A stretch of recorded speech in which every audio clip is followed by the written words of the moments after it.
joining us on the Facebook page. We're live there right now. We're also in all the usual places that you listen to Pure West Radio. Just to tie up the local football from the first part, we should say good luck to Goodwick. They're in the FAW Amateur Trophy, Fraser, this weekend. They play South Gower, don't they, on Saturday? In fact, let me let Gordon come in, because Fraser's got a mouthful, I think, in the studio. Caught short there. Yeah, ironically, Ben, I haven't got biscuits on me, but I'll talk to you. Yeah, sorry, Fraser, you're having your dinner. Goodwick played South Gower last season in the West Wales Intermediate Cup away, and lost narrowly by 1 goal. And I spoke to Sully, their manager, at the weekend, Chris O'Sullivan, and he was telling me they've now moved to Welsh League Division 2, and they're expecting a tough game there again. But they're in great form because they've scored 16 goals in the last 2 games without conceding. So Goodwick are going there in good form. Rhys Darling is on fire. He had 4 on Saturday. Will Howarth, who was on the bench on Saturday, previously had a hat-trick the week before, came on and assisted with 2 other goals and scored 1 himself as well. So he's in good form as well. So it's going to be an interesting game. I'm looking forward to that one. Extra twist there as well. Obviously, Ben Leahy, he was on the Goodwick coaching staff with Wayne O'Sullivan and did a lot of work with the Goodwick juniors coaching now at South Gower. So familiar face in the South Gower setup.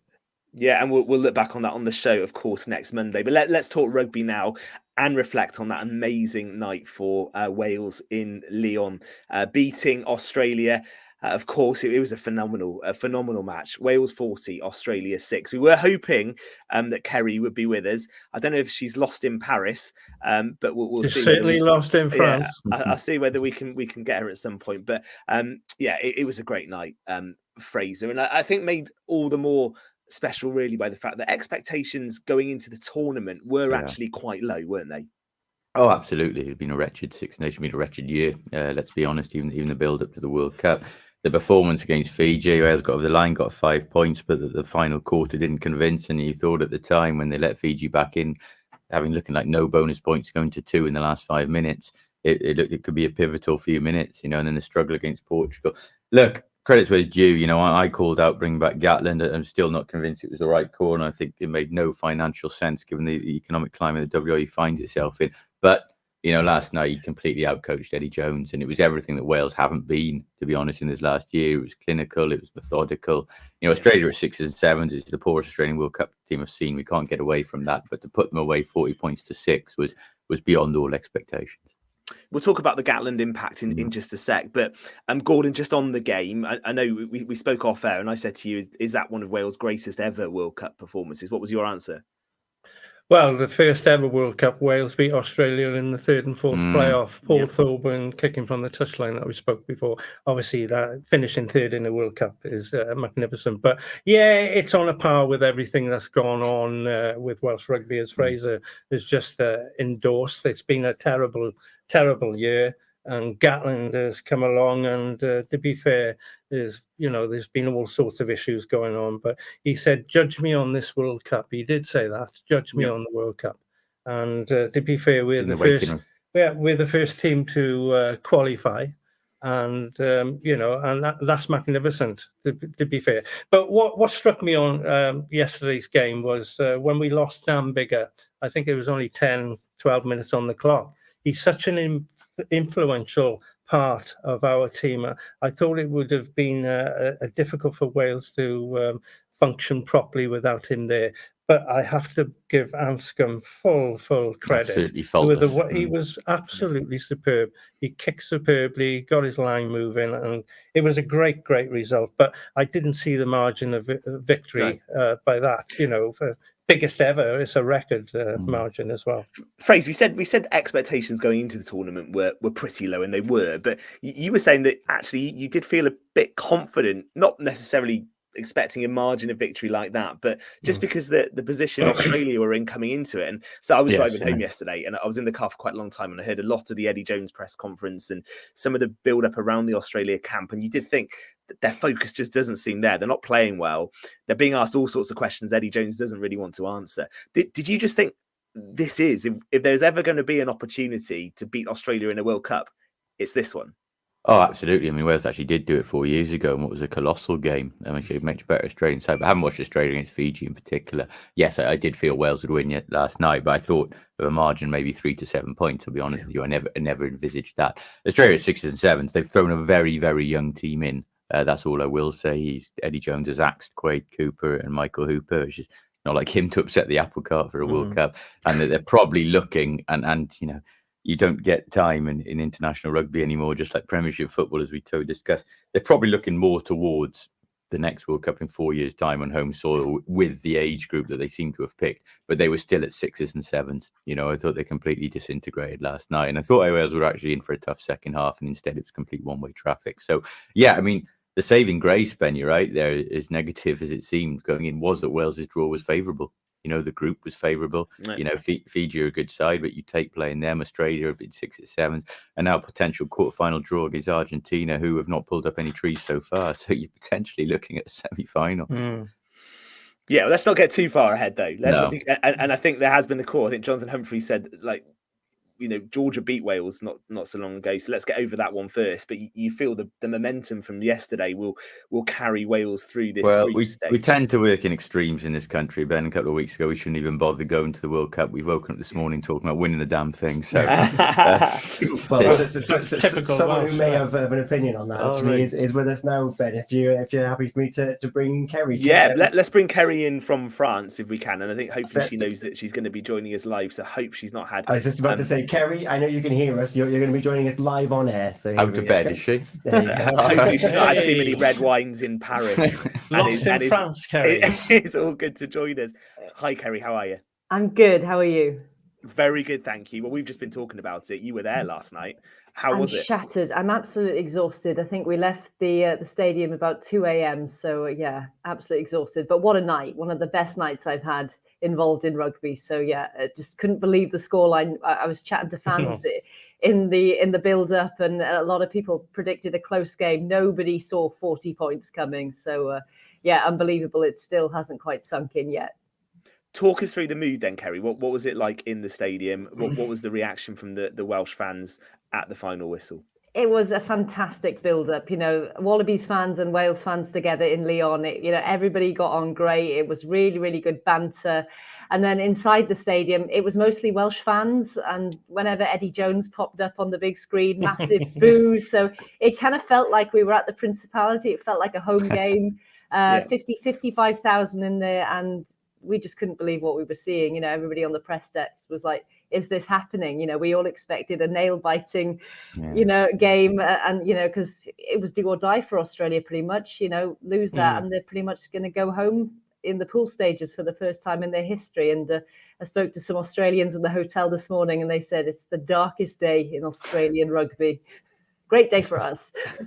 Ceri, the last thing I want to do is put any kind of dampener on last night, but there were some television pictures. I don't know how you would have been aware in the stadium, perhaps. The television pictures came to us back home about 10, 15 minutes in. There was still a long queues outside the ground. Did you pick up on any problems? Yeah, I had somebody email me, go and have a look on the concourse. I think that they just weren't scanning. There wasn't too many. When I went out and looked, it was pretty clear. So I don't think it was a massive problem. Just a handful of fans, which was unfortunate because Wales scored a nice early try, didn't they? But nothing major. I did go and have a look.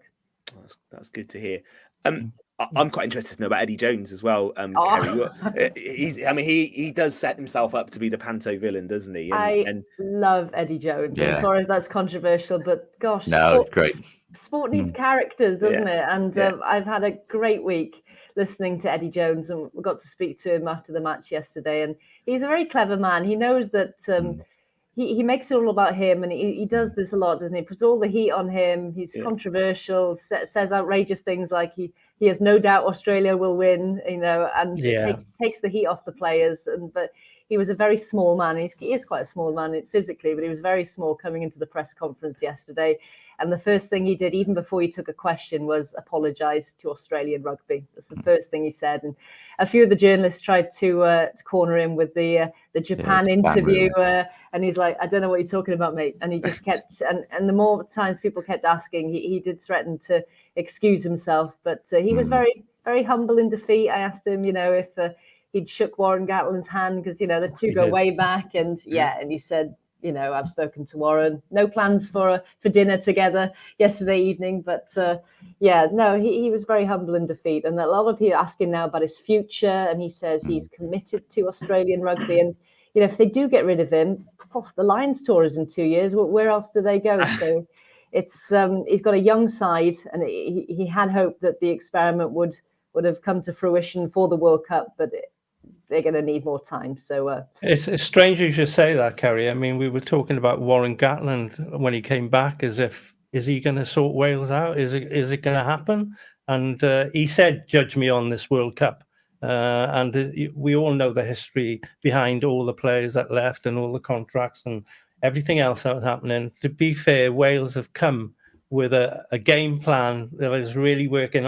I was saying earlier, Ceri, what really struck home to me in that game, I don't know how it felt in the stadium, was when Biggar came off. I thought, oh dear, we've got a problem here. Anscombe isn't fully fit or whatever, but he came in and did a majestic job. And it was a brilliant performance, the best I've seen Wales play for quite a few seasons, to say the least. And it was a full 80-minute performance, wasn't it? It didn't ever feel like we'd lost control, even when Australia threw everything at us in the first half an hour. Wales knew that they were going to be blowing at half-time, and they didn't really come out in the second half, did they, Australia? And Wales just kept the board ticking over. 3 points, thank you very much. Yes, and, it was just a fantastic full 80-minute performance. And I think a lot of, we're all crediting Gatland, but a lot of the credit has got to go to the defence coach, Mike Forshaw, Jonathan Humphreys, who we spoke to this morning for the set piece. I think they missed one in 17 line-outs.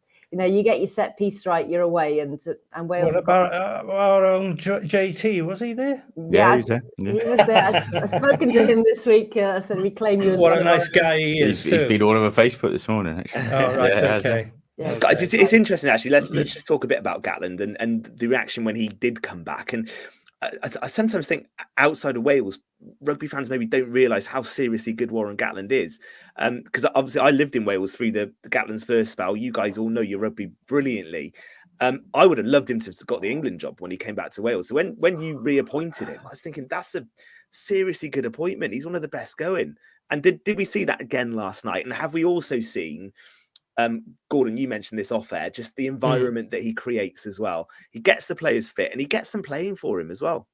Yeah, he don't suffer any fools, and it doesn't matter how good a player you are, you're not going to fool Warren Gatland. You have to reach those stats, and if you don't, you're gone.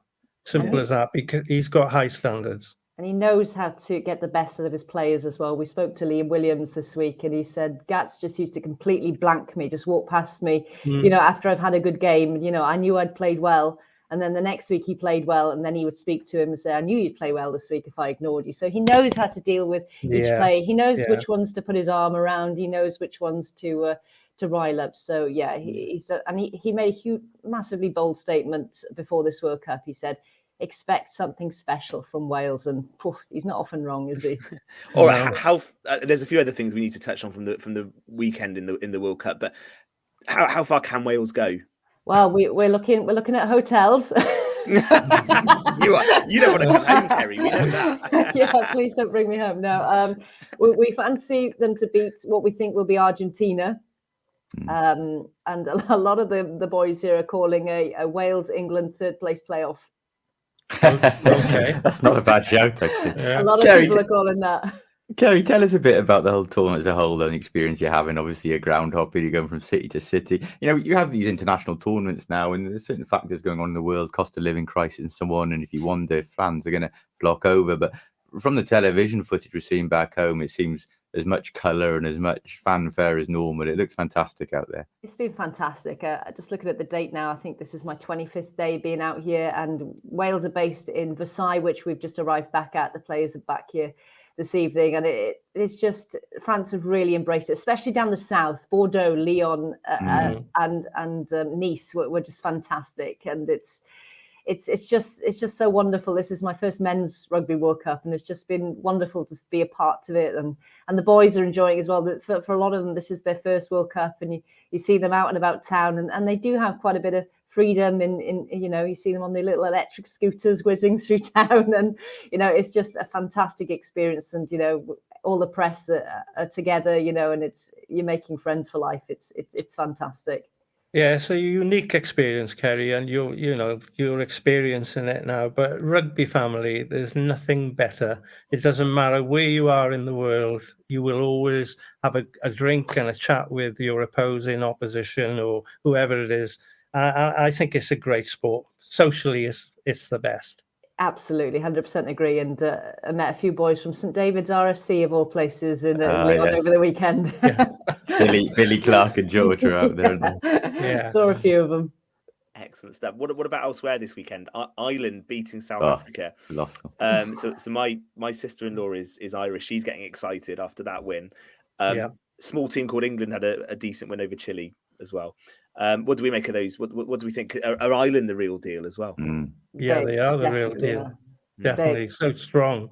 The physicality of South Africa, they matched them, and no side has done that for a long time. No. And when I saw Lowe pick up, it was the second row, the South African. Yeah, my God, I thought it was like George North running with that Australian, wasn't it?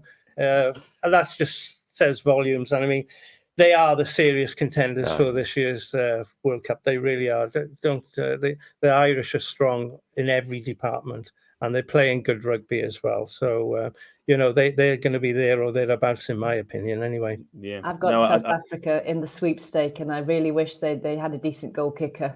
Oh, yeah. It could have been different, couldn't it? They left, 12 points up there? Yeah, they have got decent goal kickers. They just, on the day, Ceri, the next game, you'll kick them all. That's the difference, it'll be all right. Next for Wales, no game now until the 7th of October when they play Georgia. That's a 2:00 start. Jason's asked the question. I'll be interested what you all think. What does Gatland do with the team? Does he play the same team next time out? Because Jason makes a fair point. If he doesn't, there'll be then some players who haven't played for 3 weeks. It doesn't matter. Gatland's going there to win now. Win the W. It'll be the same side unless injuries. Simple as that. They just need 2 points, whether it be 2 losing bonus points, and they'll top the group. So I think he'll stick very much to the team that beat Fiji, that beat Australia. Yeah. You wonder whether Dewi Lake is going to come in at some point, being the co-captain. But Elliot Dee is just fantastic off the bench, and Ryan Elias. I don't think he's worried about that now. He wanted to know who his captain was. I mean, the man has put his arm up, hasn't he? Jack Morgan. He's been colossal. It's like watching Sam Warburton back in 2011 coming in as a 21-year-old. He's exactly the same.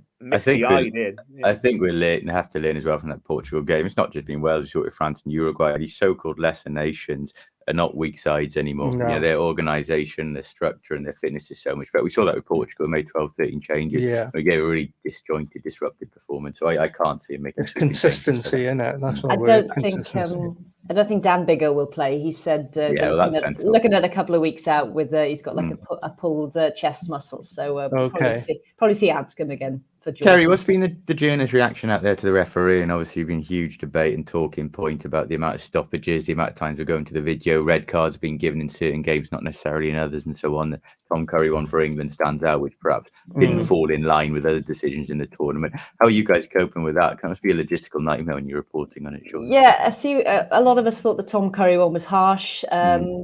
We weren't sure about the Portuguese winger that came down with the kung fu leg when he wasn't looking. That was another contentious one. But I'm a big fan of this review system that they've got in. Give them a yellow card and get on with the game and let the TMO decide. But does it all fall on the TMO then? Do we blame the TMO? Because is it just his decision, or do they come back and consult with the ref? So it's been interesting. Is there confusion? A lot of fans talking about confusion, not knowing what a red card is anymore. Is that, do you pick up that from people watching and working there? It's going to take time, is it? It's a new system, so I think it's great that it's happened in the World Cup, but there's going to be people that'll feel that they've fallen foul of it. But I'm a fan. I think it's quite good. Makes the game get on with it, doesn't it? Yeah, 100%. Well, listen, Ceri, thank you ever so much for being with us, and I think we have to say we hope you don't come home too soon. Really. No. I mean, the longer you're there, Wales will still be in the tournament, won't they? My only concern is, if you've had 25 days there, how many takeaways has Brian had in the last 3.5 weeks? Somebody go and feed Brian, and you'll be fine. I'll go give a lift to the laundrette, I think. Great stuff. Well, keep up the good work. We will speak to you again, no doubt, before the end of the tournament. So keep doing brilliant out there. You're doing a great job, and let's hope Wales stay in the tournament for a bit longer, with that potential Georgia game and then the quarterfinal to come. Thank you, Ceri, with us from France. We're going to take a moment and we're going to preview the Ryder Cup next with Kim Thomas on Pure West Sport. Pure West Sport Show.